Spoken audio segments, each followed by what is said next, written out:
Welcome to another episode of Branded Intent. I'm Brian. I'm Jay. And today We're talking about digital branding and how to maximize your online presence, Brian. Well, let's get into this, man. Yeah, a lot of big words. What do they mean? Digital branding and maximizing online presence. 2024. No, we are not a stranger to social media, to websites, to any type of virtual landing page, which is essentially what all these are, right?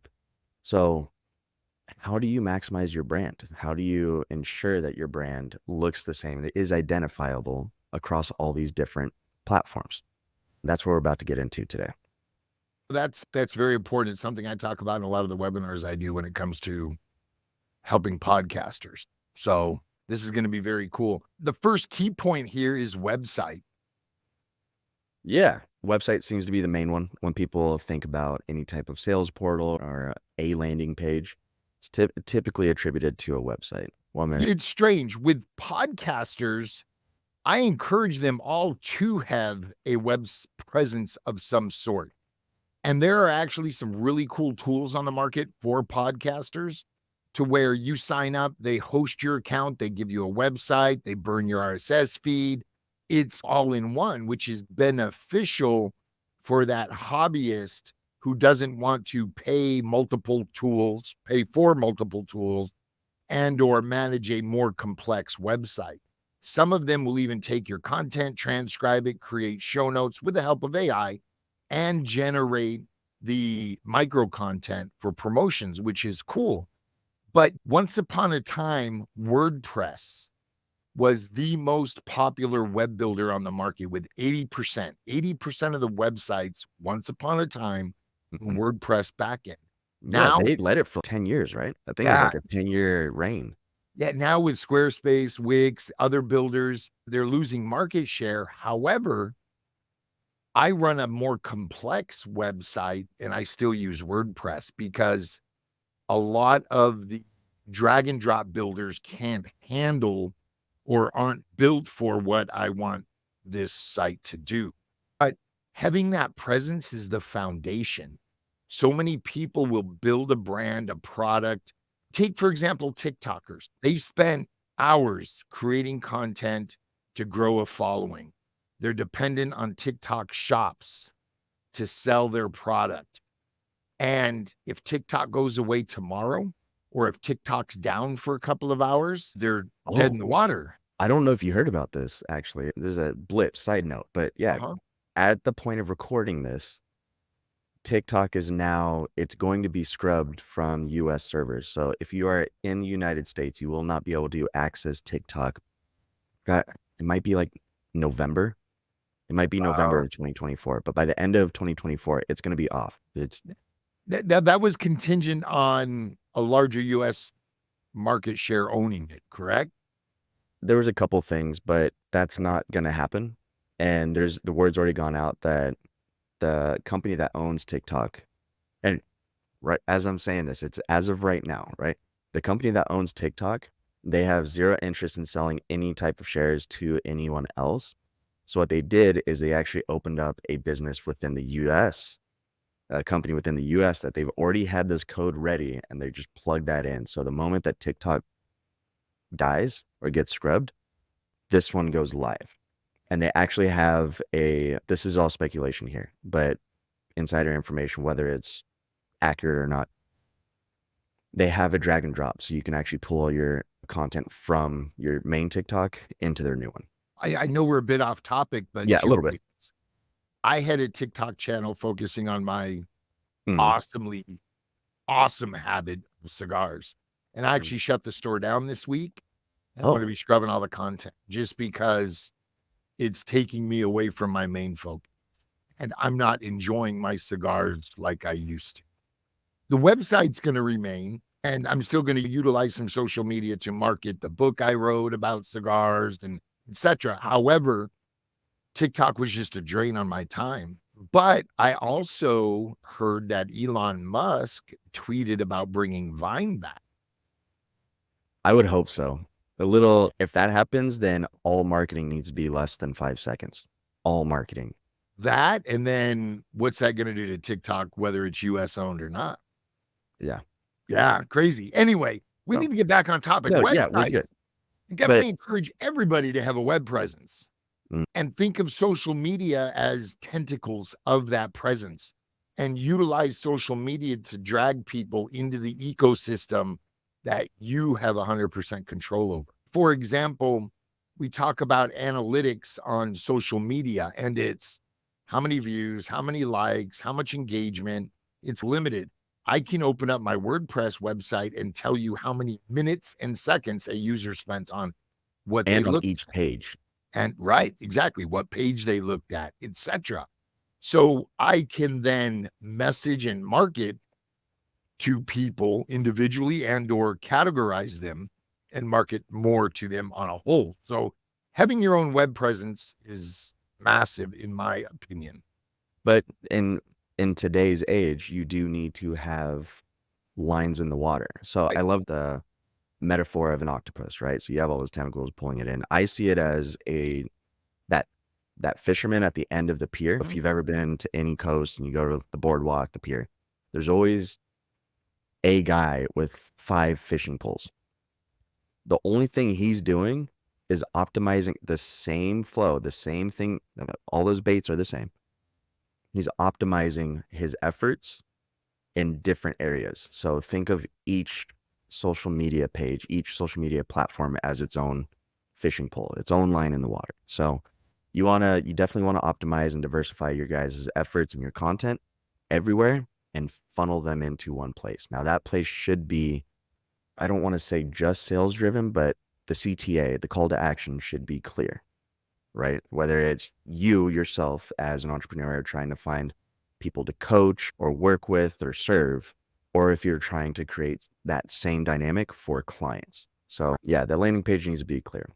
And the Um, social media call to actions need to be different. If you're trying to get somebody to go to your website, that post has to be written. It's hard to migrate an audience from Facebook to your website or TikTok to your website or anywhere. So you have to think about it from that aspect. They not only want their attention, I want to divert their attention from what they opened to my platform. And that's a difficult challenge.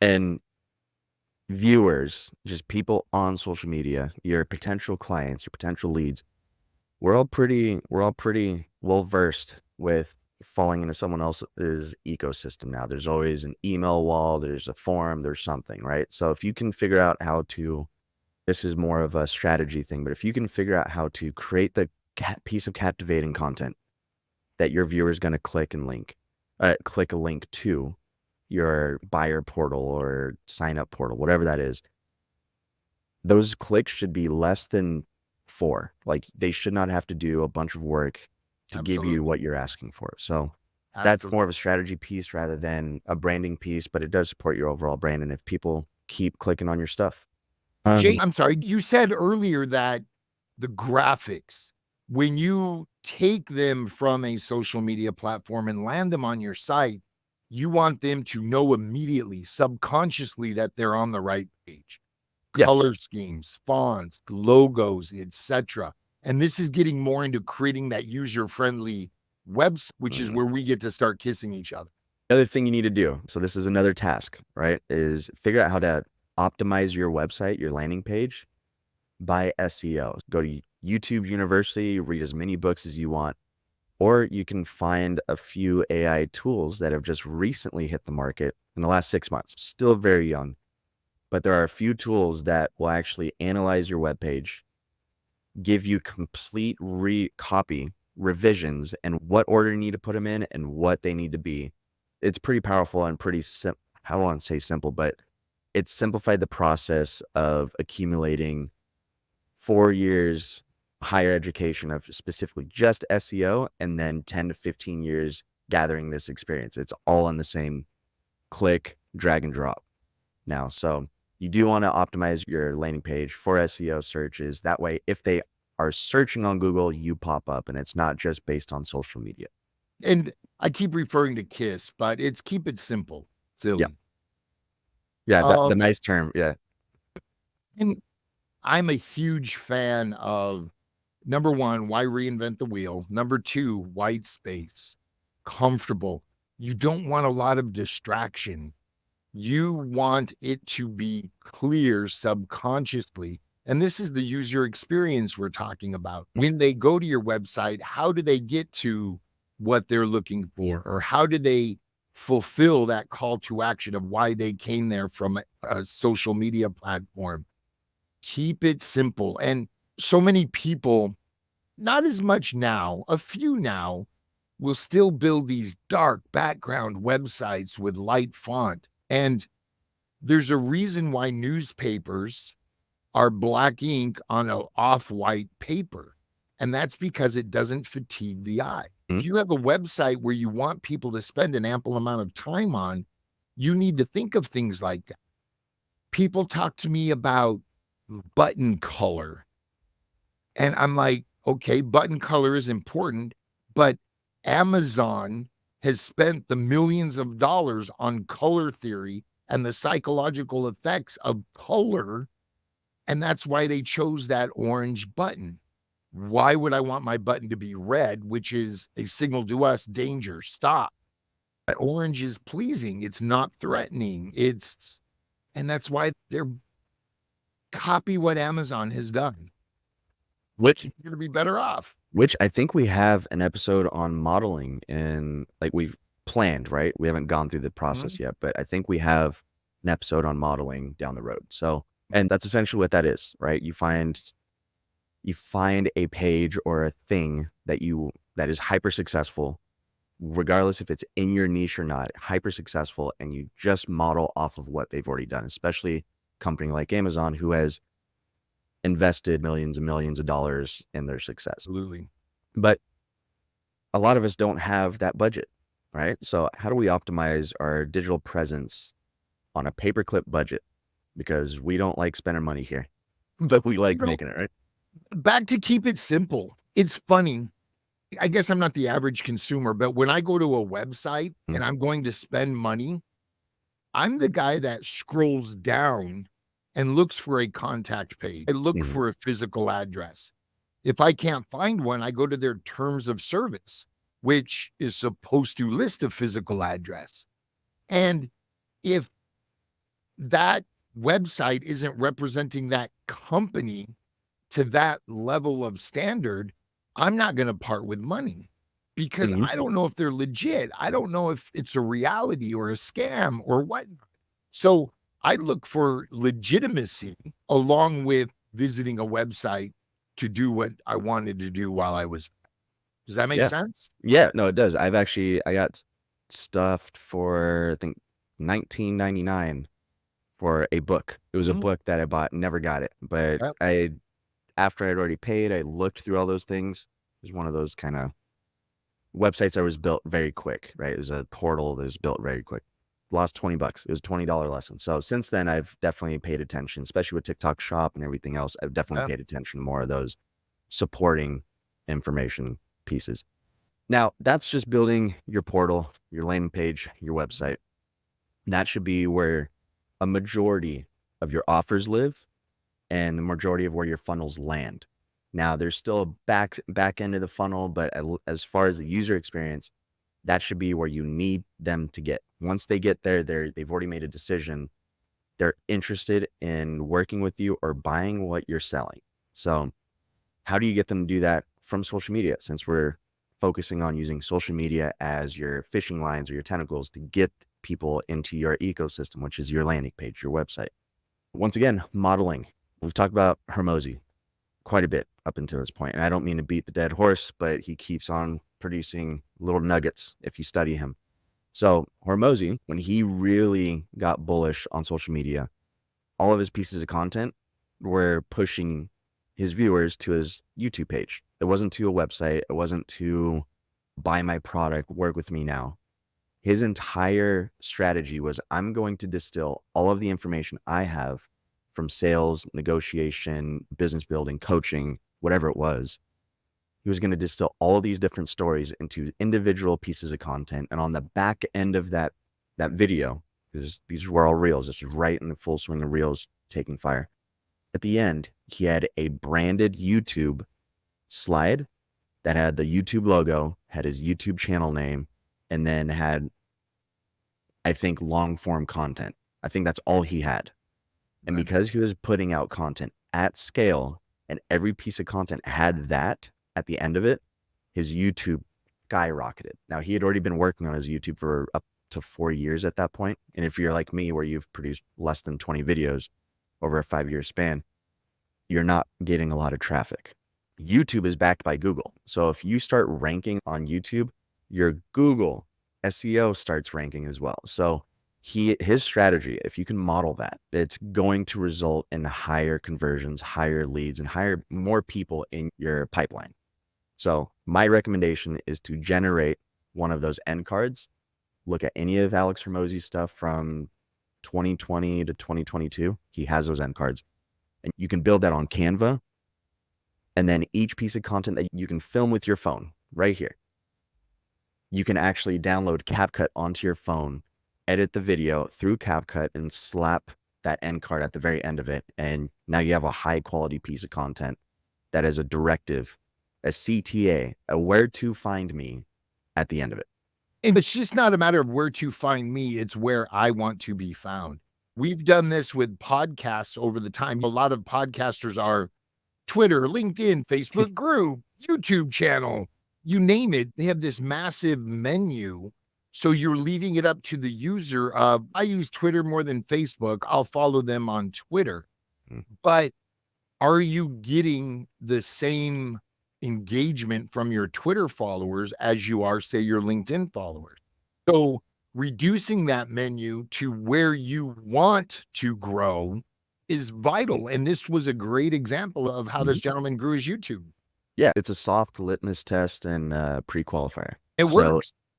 Yeah, no, it definitely works. A couple more points just to go through because we're approaching the 20-minute mark here. Look and feel, right? So a lot of us, myself included, I'm wearing a black shirt today, black hat. There's not a whole lot going on wardrobe-wise. But when I shoot content for myself, I get insecure. That's just, I have a hard time speaking. At the beginning of this episode, I don't know if you guys caught it, but we had a little blip in the audio. That was me messing up. The look and feel. How do you actually make yourself look and feel better, more professional, more confident? Couple points here. You can look and feel $100 million or $1 million on a paperclip budget if you know how to shop. Everything is presence, right? So if you build a capsule wardrobe that's black and white t-shirts, natural or neutral colors, you're really only ever filming from the chest up. And as long as you have a haircut, you're fine. Or have a clean hat, you're fine. It doesn't need to be full production scale, Hollywood quality. It does not. We're in the age where you can film off of your laptop with one key light and a mic and produce high quality content like what we're providing you right now. Absolutely. Lifestyle highlights and experience-based information. So earlier, just a few minutes ago, I told you how Alex took his 10, 15 years of experience, business experience, his successes, his failures, his relationship experiences, everything. And he distilled them down into specific stories and lessons that you can take away, something that his viewer can actually reflect on and attach to. Say, I had something similar to that. You don't just have to talk about what your offer is, what your sale is, what you do for work. You can talk about your time as a Marine. You're never stopped being a Marine. But Brian, you were in the Marines for how long? 4 years active. Active. So you can talk about your time in the Marines. I could talk about my time in the surf industry. It doesn't have to be specific to what you're offering, but it adds context to your personal brand. Plus, it gives backstory and allows your audience to connect with you on a human level, not just it humanizes you. Hi. Exactly. Yeah. As far as content production, that one can be as cost effective or as expensive as you decide. But just because you spend more money doesn't mean you're going to make more money. It is not an ROI ratio, right? So, And right now, go ahead. Authenticity saves you money, and people relate and react to authenticity more than this high production, polished piece of content. So keep that in mind as well. Yeah. It's why reality TV blew up, right? When we first had it introduced, it was like, oh, we're seeing behind the scenes. Right. We like seeing the curtain pulled back. So having a setup like this, like behind me, like that's just a normal house window behind me. Whereas that's a plant. If you're listening to this, there's a plant and a window behind me. But you don't need an entire production studio to pump out videos. Now, as far as your actual content flow, so that we're now creating the pieces of content for each of your landing pages, your social media platforms, you can record in long format and then batch that long format down into highlight reels. Yep. I don't know if you guys have noticed, but Brian and I, we record long form content, which is this podcast, and then we actually edit that down into individual highlights of each episode, and we post that on social media to generate interest, to give the viewer an insight into what we're doing, but without having to inundate them with 22 minutes, 23 minutes of content. Attention is finite. And right now I think we're at sub 7 seconds for the actual user to click and interact. I don't mean to bull rush this entire episode, but I'm going to wrap up what I'm saying with, if you are looking to automate your system, automate your content flow, and how to actually leverage your time with content production so that you can have a better brand presence across your digital platform, digital scape. There are 2 tools that I've just learned recently that they're within the last 12 they've been launched, but the capability is astonishing. Like, I've been having a hard time sleeping this past week because I keep on thinking about the possibilities that I could use leveraging these 2 tools. So for video specifically, 11 Labs or Be Human. So 11 spelled out, Labs, or Be Human. That's B without the E. So just the letter B, human. If you type that into any search bar, those 2 will pop up. Use that and learn that. Take 30, 45 minutes to watch a couple videos on YouTube. Learn what each of those are and figure out how to understand how to implement them in your content production, and your lead generation and your landing pages, and everything is going to get optimized at that point.